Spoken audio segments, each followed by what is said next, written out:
बडगाम इंतखाबात के फौरन बाद जम्मू कश्मीर नेशनल कॉन्फ्रेंस के अंदर एक नई हलचल मच गई है। जी हां, हम बात कर रहे हैं जम्मू कश्मीर में नेशनल कॉन्फ्रेंस की अंदरूनी इख्तिलाफात की, क्योंकि बडगाम और जिस तरह से नगरोटा के ज़िमनी इंतखाबात हुए, बाईपोल हुए, लेकिन इन इंतखाबात के बीच में जब सबकी नज़रें जो थी वो बडगाम इंतखाबात पर थी, क्योंकि लोग ये देखना चाह रहे थे कि बडगाम में आखिर क्या कुछ होने वाला है, यहाँ के नतीजे क्या कुछ आने वाले हैं। क्योंकि बडगाम नेशनल कॉन्फ्रेंस की रिवायती सीट थी। उमर अब्दुल्ला यहाँ से जीत कर 2024 में आए थे और छोटी मोटी जीत नहीं थी, एक बड़े मार्जिन से उमर अब्दुल्ला जीत कर आए थे।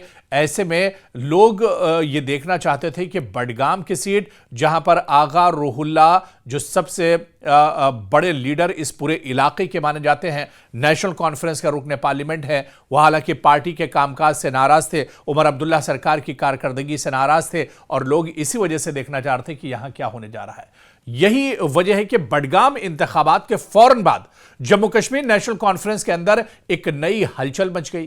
बरसों तक तंजीमी डिसिप्लिन की मिसाल एक तरह से समझी जाने वाली पार्टी अब खुद अंदरूनी इख्तिलाफात की जद में है और इस बार नाराजगी की आवाज पार्टी के सीनियर लीडर आगा सैयद रूहुल्ला की तरफ से बुलंद हुई है। सवाल यह है कि यह इख्तिलाफ महज वक्ती है या वाकई पार्टी क़यादत के लिए किसी बड़े बहरान का इशारा देती है, और क्या आगा रूहुल्ला की बढ़ती अवामी मकबूलियत मुस्तकबिल में पार्टी के पावर स्ट्रक्चर को बदल भी सकती है। ये दरअसल कई बहुत अहम सवाल है, बड़े सवाल हैं जिनका जवाब आवाम ढूंढने की कोशिश कर रहे हैं और इसी सवाल को हमने भी खंगालने की कोशिश की है और इसी पर हम आगे बातचीत भी करेंगे कि आखिर क्या वाकई में उमर अब्दुल्ला और आगा रूहुल्ला में जो इख्तिलाफात हैं इसका फायदा अपोजिशन भी उठा सकता है, या फिर आगा रूहुल्ला का कद जिस तरह से अवामी मुद्दों को वो उठा रहे, आगा रूहुल्ला का कद अब उमर अब्दुल्ला से आगे बढ़ रहा, उनकी मकबूलियत जम्मू कश्मीर की सियासत में बढ़ रही है। इसी को हम समझेंगे। दरअसल बडगाम नताइज ने वाज़ेह किया है कि ग्रास रूट में मजबूत लीडरों की अपनी एक बुनियाद है। आगा रूहुल्ला ने पार्टी पॉलिसी, टिकट के फैसलों और हुकूमती रवैयों पर, हुकूमत के कामकाज पर खुलकर सवाल उठाए हैं। उनका लहजा इस बात की तरफ इशारा करता है कि मसला सिर्फ किसी एक फैसले का नहीं बल्कि पॉलिसी और क़यादत के तरीक़ेकार से मुताल्लिक है। तो दूसरी तरफ आप देखिए कि उमर अब्दुल्ला की क़यादत पर दबाव एक तरह से बढ़ रहा है। नेशनल कॉन्फ्रेंस मुद्दतों से खानदानी क़यादत के मॉडल पर चलती आई है। पिछले कुछ बरसों में सियासी माहौल में बड़ी तब्दीली आई है। खासतौर पर आर्टिकल 370 की मनसूखी के बाद बहुत से मकामी लीडर अब ज़्यादा खुद मुख्तारी और फैसला साजी में हिस्सा चाहते हैं।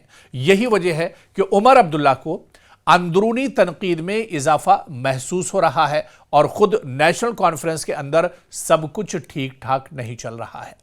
और आप देखिए कि जो चीजें निकलकर सामने आई हैं, पार्टी के अंदर जो कुछ चल रहा है, इससे कई तरह के सवाल भी उठ रहे हैं, क्योंकि क़यादत और जो फैमिली के अंदर की जो लीडरशिप है, इनमें मुज़ाकरात हों, शिकवे जो अब किए जा रहे हैं, जो सवालात खुद पार्टी के अंदर उठाए जा रहे हैं, ये इन पर अब एक तरह से कहीं ना कहीं तशवीश नेशनल कॉन्फ्रेंस के अंदर एक तरह से बढ़ती जा रही है।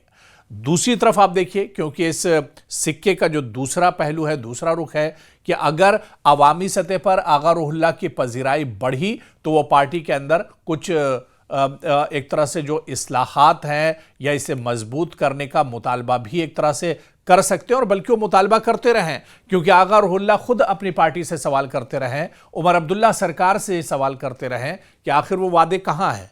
वो वादे जो पार्टी ने मैनिफेस्टो में किए थे, वो वादे जो इंतखाबात के वक्त किए गए थे, वो वादे जिनकी बुनियाद पर जम्मू कश्मीर की आवाम ने नेशनल कॉन्फ्रेंस को इख्तिदार में लाया, उमर अब्दुल्ला जिन वादों पर सरकार में एक तरह से है और सत्ता में है, इख्तिदार में है, वो वादे आखिर पूरे क्यों नहीं हुए, उस पर आखिर काम क्यों नहीं हुआ। इसी वजह से आगा रूहुल्ला एक तरह से पार्टी लीडरशिप के सामने खुलकर बोल रहे हैं और अवामी जो मुद्दे हैं उन मुद्दों को आगा सैयद और रूहुल्ला एक तरह से उठा रहे हैं।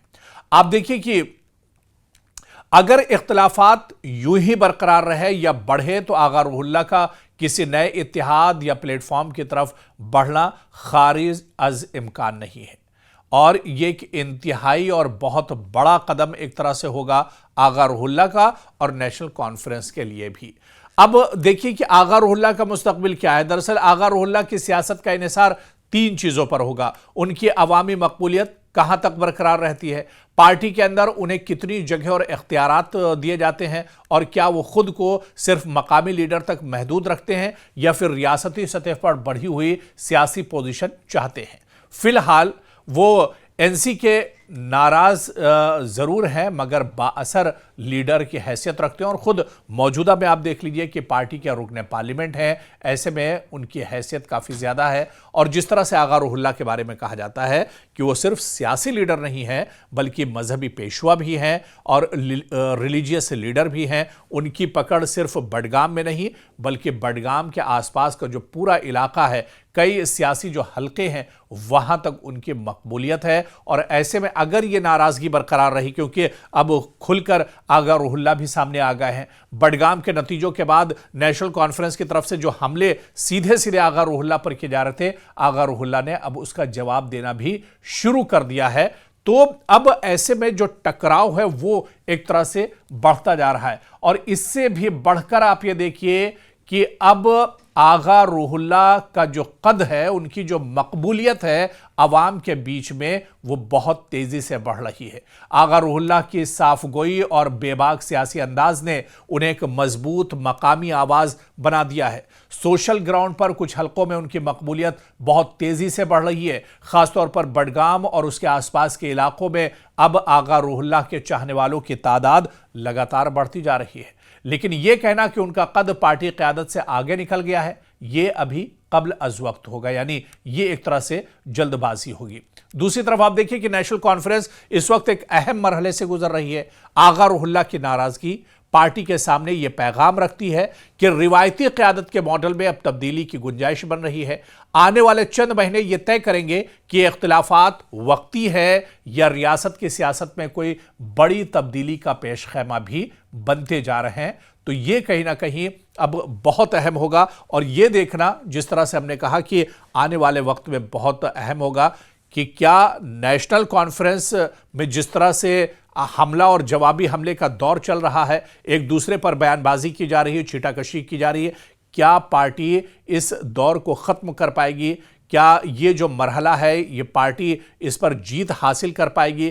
क्या आगा रुहुल्लाह और उमर अब्दुल्ला के बीच में जो खलिज है इसे पाटने में पार्टी क़यादत जो है एक तरह से कामयाब होगी? ये देखना बहुत अहम होगा। और अगर ये खलिज बढ़ती गई और इस पर काबू नहीं पाया गया, बयानबाजी ऐसे ही होती रही, तो आप मानकर चलिए कि नेशनल कॉन्फ्रेंस में आने वाले दिनों में एक बड़ा टकराव देखने को मिलेगा आगा रुहुल्लाह ग्रुप और इसके अलावा उमर अब्दुल्ला ग्रुप कह लें या नेशनल कॉन्फ्रेंस ग्रुप और सरकार के बीच में एक बहुत बड़ी जो लकीर है वो अब आने वाले दिनों में खींचती हुई नजर आएगी। तो जो हमारे व्यूवर्स हैं, जो दर्शक हैं, आप आखिर क्या कुछ इस लड़ाई के बारे में सोचते हैं? ये जो एक खफगी है, एक नाराज़गी है, क्योंकि बडगाम के अभी इंतखाबात हो गए, लेकिन आप क्या कुछ सोचते हैं कि क्या ये नाराज़गी बरकरार रहेगी? नेशनल कॉन्फ्रेंस क्या इस नाराज़गी को ख़त्म कर पाएगी या आने वाले दिनों में आगा रुहुल्लाह और उमर अब्दुल्ला और नेशनल कॉन्फ्रेंस की जो सियासत है इसे आप किस तरह से देखते हैं? कमेंट बॉक्स में आप अपना तबसरा हमारे साथ ज़रूर शेयर कीजिए।